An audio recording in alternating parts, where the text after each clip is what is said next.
Good morning.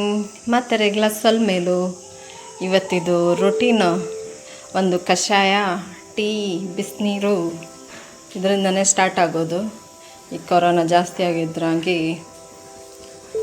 ಕಷಾಯ ಕುಡಿಲಿಕ್ಕೆ start ಮಾಡಿದ್ದೇವೆ ನಾವೆಲ್ಲ. ಇವತ್ತು ಬೆಳಗ್ಗೆ ತಿಂಡಿಗೆ ಓಡ್ ದೋಸೆ ಮಾಡಿದ್ದೆ, ಒಳ್ಳೆಯದಾಗಿ ಬಂತು. ಹಾಗೆ ಮಾರ್ನಿಂಗ್ ರೊಟೀನ್ ಸ್ಟಾರ್ಟ್ ಆಯಿತು ನಮ್ಮದು. ನೋಡಿ, ಓಡ್ ದೋಸೆ. ಇವತ್ತಿದ್ದು ಬ್ಲಾಗ್ ಸ್ವಲ್ಪ ಸ್ಪೆಷಲೇ.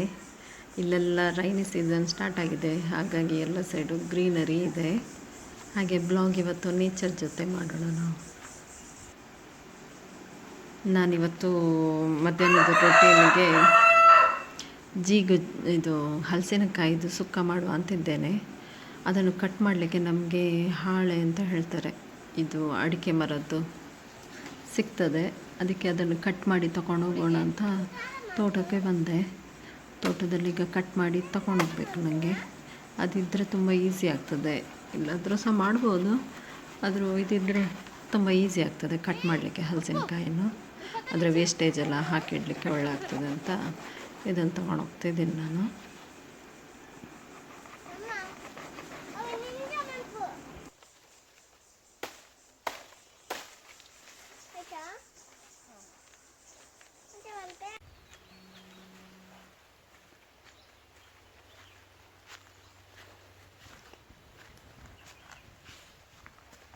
Thank you.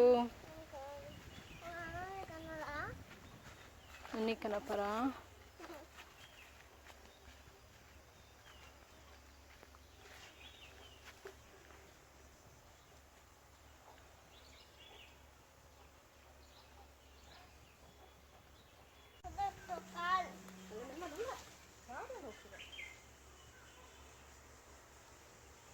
ಈಗ ಹಲಸಿನಕಾಯನ್ನು ಕಟ್ ಮಾಡಲಿಕ್ಕೆ ಎಲ್ಲ ರೆಡಿ ಮಾಡ್ಕೊಂಡಿದ್ದೀನಿ. ನಾನು ಹಾಳೆ ಅಂತ ಹೇಳಿದೆ ಅಲ್ಲ, ಅಡಿಕೆ ಮರದ್ದು, ಅದಕ್ಕೆ ಯೂಸ್ ಆಗ್ತದೆ.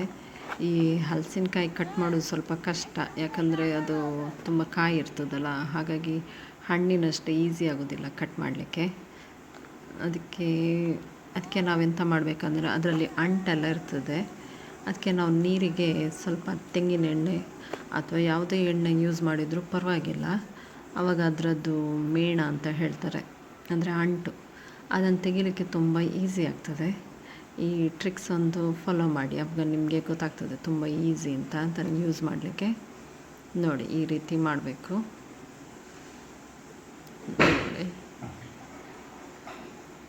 ತುಂಬ ಈಸಿ, ಈ ರೀತಿಯಾಗಿ ತೆಗೀರಿ.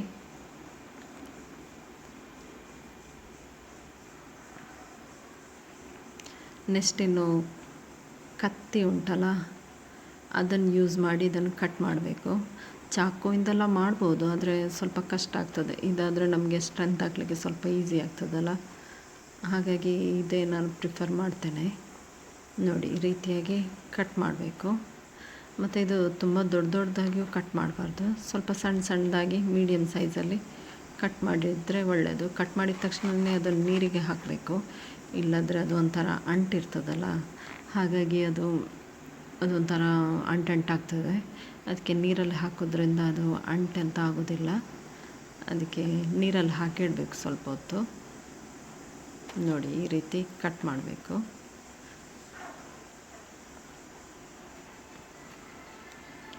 ನನ್ನ ಮಗ ಸಹ ಬಂದ, ಅವನಿಗೂ ಕೊಡಬೇಕಂತೆ ಕಟ್ ಮಾಡಲಿಕ್ಕೆ. ಸ್ವಲ್ಪ ಉಪದ್ರ ಮಾಡ್ತಿದ್ದ, ಆಮೇಲೆ ಆಚೆ ಈಚೆ ಆಟ ಆಡ್ತಾನೂ ಇದ್ದ.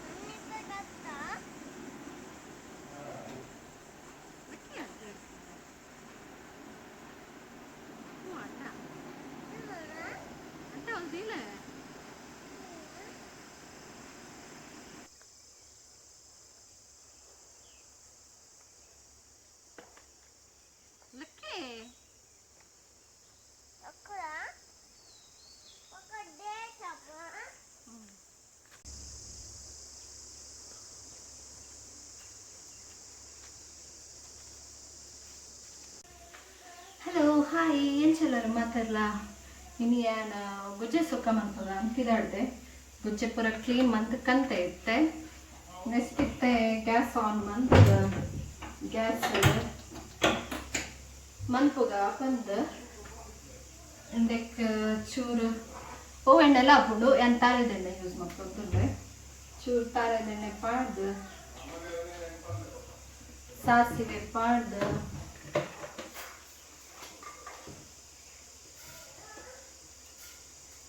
ಸಾಸಿವೆ ಮುಕ್ಕೊಂಚೂರು ಬೇವು ಸೊಪ್ಪು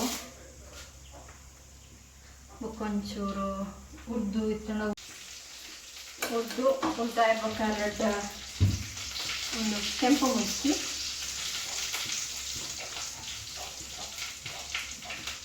ರೆಡ್ ನೀರುಳ್ಳಿ ಒಂದು ಟೊಮೆಟೊ ಅಪ್ಪ ಆಡೀಗ ಮುಖ ಒಂದು ಕ್ಲೀನ್ ಮಾಡ್ತೀನಿ ಗುಜ್ಜು ಅಂತ ಚಪ್ಪಾಡಿ ಅಪ್ಪ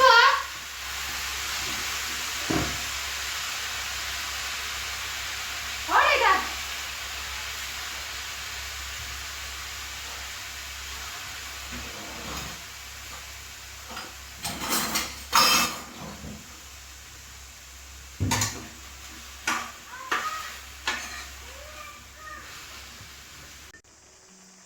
ಕ್ಲೀನ್ ಮಾಡಿ ತಂದ ಮೇಲೆ ಅದನ್ನು ಒಂದು ಬಾಣಲೆಯಲ್ಲಿ ತೆಂಗಿನೆಣ್ಣೆ ಇಲ್ಲ ಯಾವುದಾದ್ರೂ ಎಣ್ಣೆ ಬಳಸಿ ಅದಕ್ಕೆ ಸಾಸಿವೆ ಉದ್ದಿನಬೇಳೆ ಸ್ವಲ್ಪ ಜೀರಿಗೆ ಆಮೇಲೆ ಕರಿಬೇವು ಕೆಂಪು ಮೆಣಸು ಆಮೇಲೆ ಒಂದು 2 ನೀರುಳ್ಳಿ ಟೊಮೆಟೊ ಒಂದು ಆಮೇಲೆ ಅದು ಕ್ಲೀನ್ ಮಾಡಿದ್ದ ಗುಜ್ಜೆಯನ್ನು ಹಾಕಬೇಕು.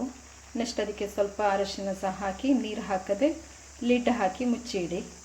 ಇದು ಗುಜ್ಜೆ ಬೇಗ ಬೇಯ್ತದೆ, ಅದು ಹಾಗಾಗಿ ನೀರಂತ ಬೇಡ. ನೆಕ್ಸ್ಟ್ ಈಗ ನಾವು ಅದಕ್ಕೆ ಮಸಾಲೆ ರೆಡಿ ಮಾಡುವ.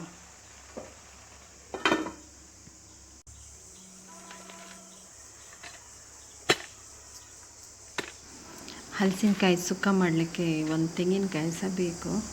ಅದಕ್ಕೆ ನಾನು ತೋಟಕ್ಕೆ ಬಂದೆ, ಒಂದು ತೆಂಗಿನಕಾಯಿ ತೊಗೊಂಡು ಹೋಗೋಣ ಅಂತ. ಮನೇಲಿ ಖಾಲಿಯಾಗಿದೆ, ಅದಕ್ಕೆ ಇದೊಂದು 1 ಕಪ್ ಇದ್ದರೆ ಸಾಕು. ತುಂಬ ತೆಂಗಿನಕಾಯಿ ಏನು ಬೇಡ.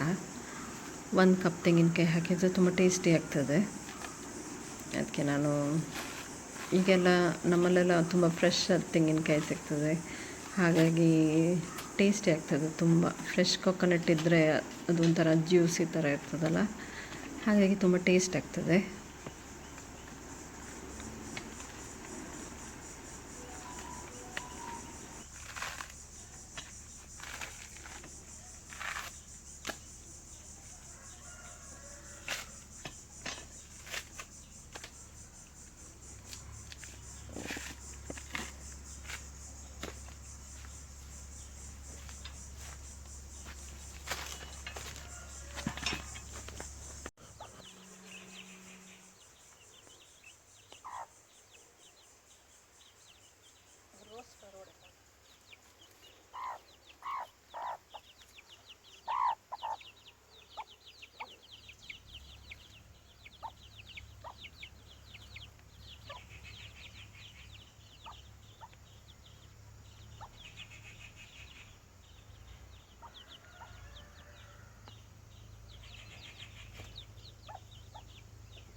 ನೆಕ್ಸ್ಟ್ ಒಂದು ಪ್ಯಾನ್ ಇಟ್ಟು ಅದಕ್ಕೆ 2 ಸ್ಪೂನಷ್ಟು ಜೀರಿಗೆ, ನೆಕ್ಸ್ಟ್ ಕೊತ್ತಂಬರಿ,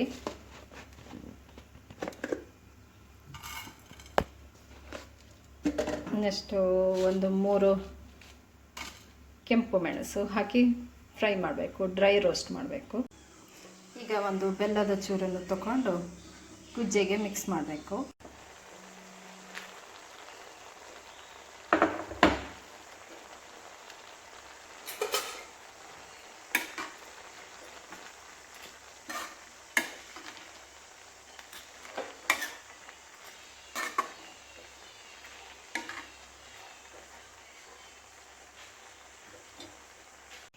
ಈಗ ಡ್ರೈ ರೋಸ್ಟ್ ಮಾಡಿದ್ದನ್ನು ಪೌಡ್ರ್ ಮಾಡ್ಕೊಳ್ಳಿ.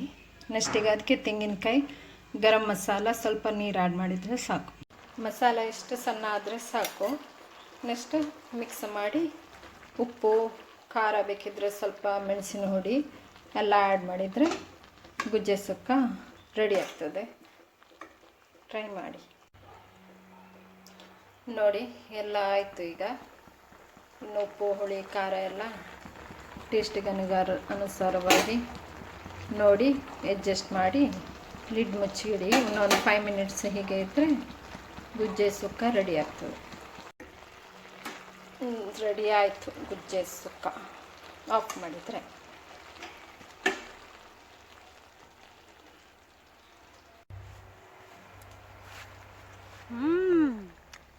ಟೇಸ್ಟಿ.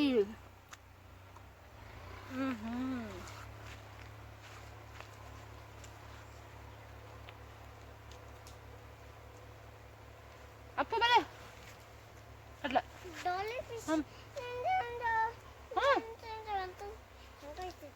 ಕಟ್ಲೆಂದೆ